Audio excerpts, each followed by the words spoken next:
Assalamualaikum warahmatullahi wabarakatuh. Perkenalkan, nama saya Radityo Yusuf Wicaksono, mahasiswa Magister Teknik Sistem Universitas Gadjah Mada, semester Gasal, tahun ajaran 2023-2024.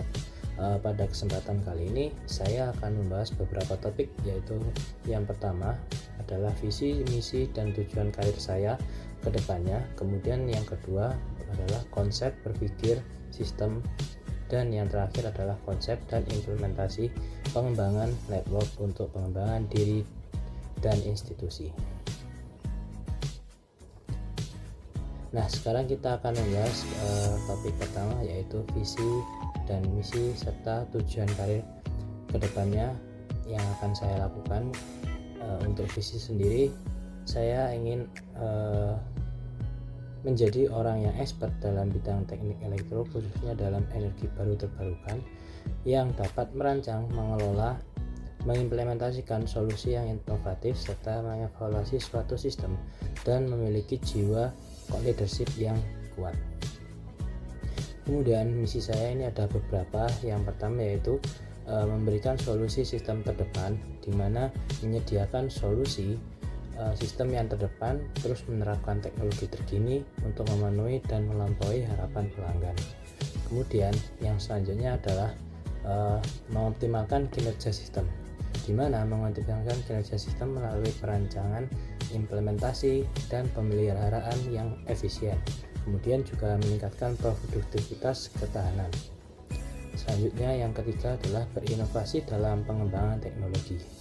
Nah, dalam berinovasi untuk mengembangkan teknologi ini, kita juga harus terus mendorong inovasi dalam pengembangan teknologi, menciptakan solusi baru yang dapat membuka potensi baru untuk pemecahan masalah.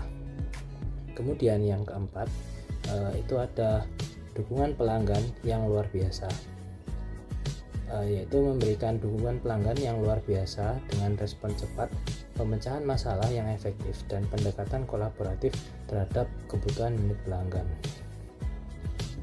Yang kelima adalah berkomitmen pada keberlanjutan, di mana mengintegrasikan prinsip-prinsip keberlanjutan dalam setiap aspek pekerjaan, menciptakan solusi yang ramah lingkungan dan berkelanjutan.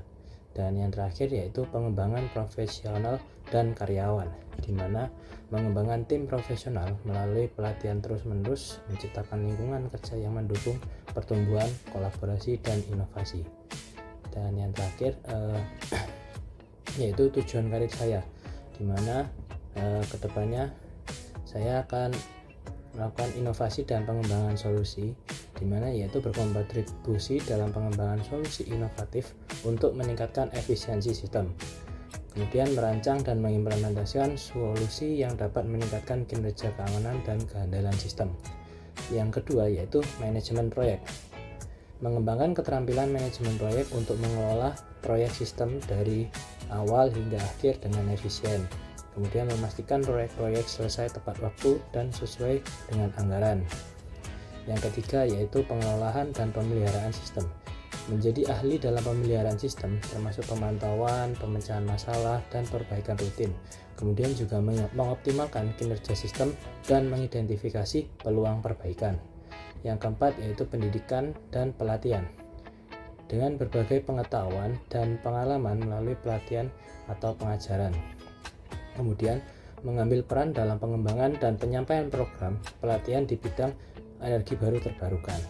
Kemudian yang terakhir adalah kontribusi pada keberlanjutan, menyumbangkan keahlian saya untuk mengembangkan solusi teknologi yang berkelanjutan dan ramah lingkungan.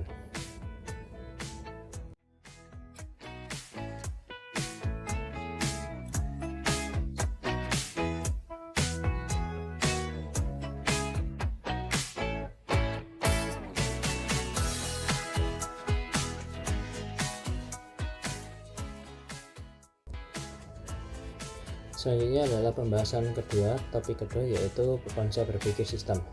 Konsep berpikir sistem merupakan pendekatan dalam memahami dan memecahkan masalah yang melibatkan pemahaman terhadap hubungan antara bagian-bagian yang berbeda dalam suatu sistem yang lebih besar. Nah, konsep ini menekankan pandangan holistik di mana komponen-komponen sebuah sistem dianggap sebagai bagian yang saling terkait dan saling mempengaruhi.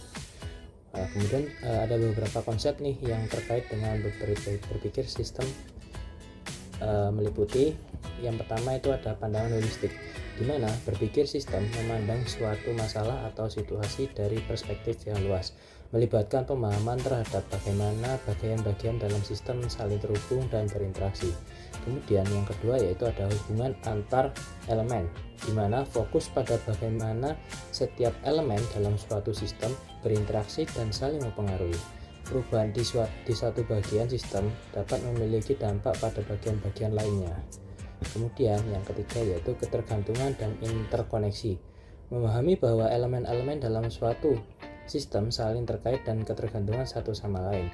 Tidak ada bagian dalam sistem yang beroperasi secara terpisah atau mandiri. Kemudian yang keempat itu ada pemikiran jangka panjang. Berpikir sistem juga melibatkan perhatian pada konsekuensi jangka panjang dari keputusan atau tindakan yang diambil dalam sebuah sistem, di mana. Kemudian yang kelima itu ada analisis sebab akibat yang berkompleks, mengenali bahwa penyebab suatu permasalahan mungkin memiliki akar yang kompleks dan saling terkait di dalam sistem yang lebih besar. Kemudian juga ada kemampuan prediktif, di mana kemampuan untuk memprediksi bagaimana perubahan di satu bagian sistem dapat mempengaruhi keseluruhan sistem.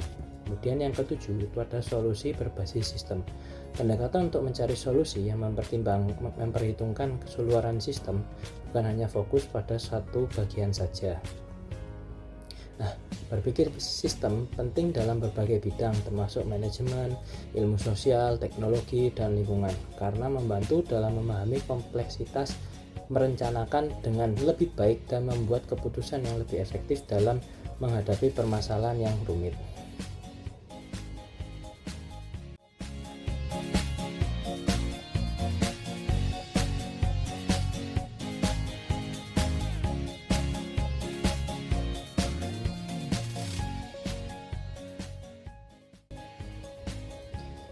Selanjutnya kita akan lanjutkan pada bagian topik ketiga, di mana yaitu tentang konsep dan implementasi pengembangan network untuk pengembangan diri dan institusi. Nah, pengembangan network atau jaringan ini baik untuk pengembangan diri pribadi atau institusi dengan melibatkan pembangunan dan pemeliharaan hubungan yang bermanfaat. Nah, ini melibatkan interaksi dengan orang-orang yang dapat memberikan wawasan, dukungan, dan peluang. Nah, berikut merupakan beberapa konsep dan implementasi pengembangan jaringan untuk perkembangan diri maupun institusi. Untuk pengembangan diri yang pertama yaitu adalah dengan membangun saluran komunikasi yang efektif untuk berbagi informasi, ide, dan pengalaman. Contoh pengimplementasian yaitu dengan aktif dalam komunikasi daring, pertemuan industri, seminar, dan lokakarya. Kemudian juga ada mencari mentor atau figur yang dapat memberikan bimbingan dan dukungan dalam pengembangan keterampilan dan karir. Dalam berpartisipasi dalam program mentoring atau mencari mentor melalui asosiasi profesional atau lembaga pendidikan.